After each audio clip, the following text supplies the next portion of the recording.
son in the United States. He gave me this bear to protect me. Vámonos! Time to go to America. Hey, agáchate. I promised him I would get it back to him. That's where I'm going.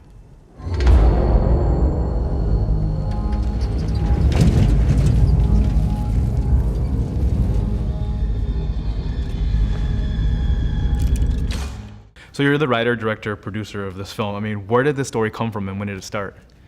It started about 8 years ago. I was traveling through Arizona with my brother, and in Tucson, the consulate invited us to give us a tour of their facilities. And in that tour, they started telling us a lot of stories about the crossing from Mexico into Arizona, which is one of the regions with the most flux into the US, you know? So I started, and all these stories are very tragic. So I started becoming very interested on this thematic.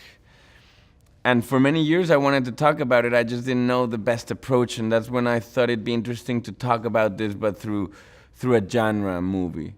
For two reasons. One is that, like, I wanted, if I was gonna do something that spoke about these themes, I wanted to reach a wider audience, and maybe an audience that's not normally interested in these themes and in this subject matter, you know, because at the end, Desierto, if you watch it and you don't care about the thematics in the movie, you'll still enjoy it as long as you like good horror movie thriller experiences, you know.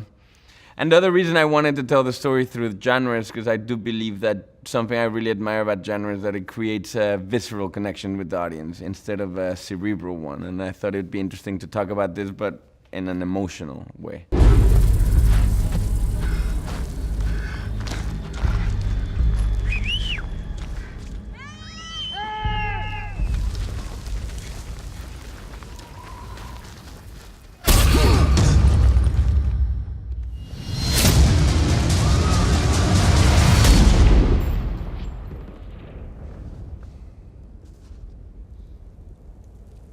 Welcome to the land of the free.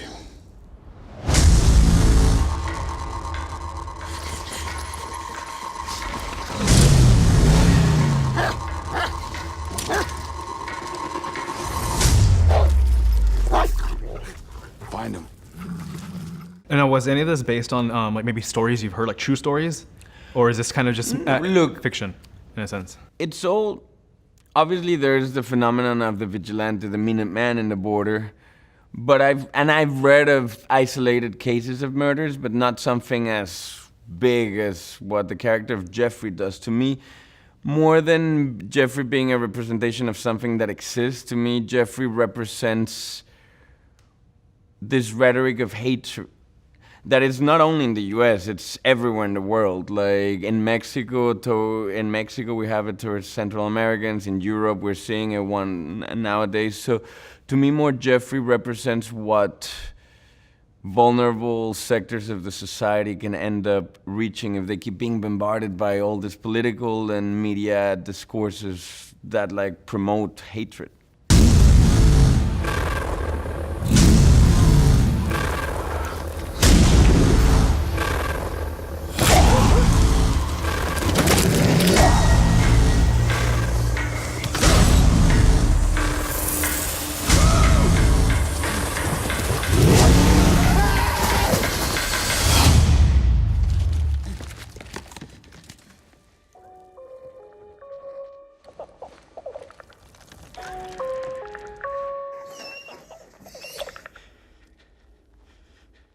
Now, with this year being a political year, and then a lot of talk about immigration reform, building a wall, I mean, did you intend to have a political kind of undertone for this film?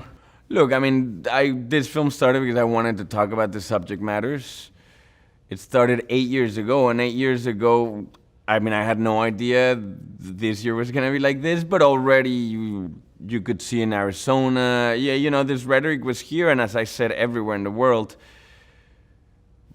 But I took so long to do the film. I took 8 years, a lot because of gravity and stuff. And during the shoot, Gal kept making fun of me. He kept saying like, oh, you took so long that by the time the movie comes out, it's not gonna be relevant anymore.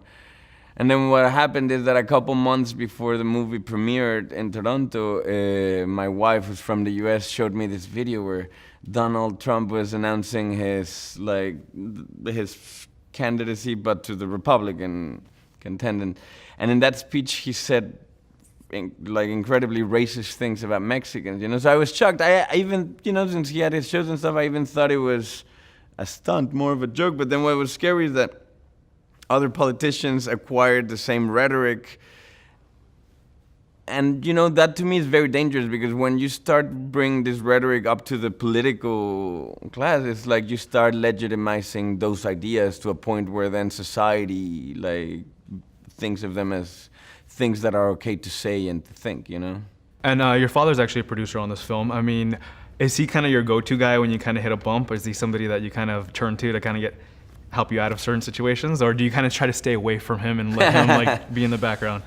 Well, I guess in Desierto a lot, because he was so focused with gravity. I mean, besides the advices he always gives me in the writing process, creative advices that both him and my uncle the feedback they always give me.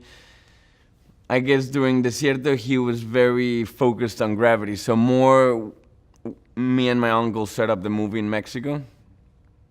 And obviously at various stages he gave me creative advice, but people always ask me if my dad and my uncle came to the set as producers. And I have to say I was very blessed that the Oscars happened that year that I was shooting, because they were only able to go to set 2 days, because he had the whole Oscars thing.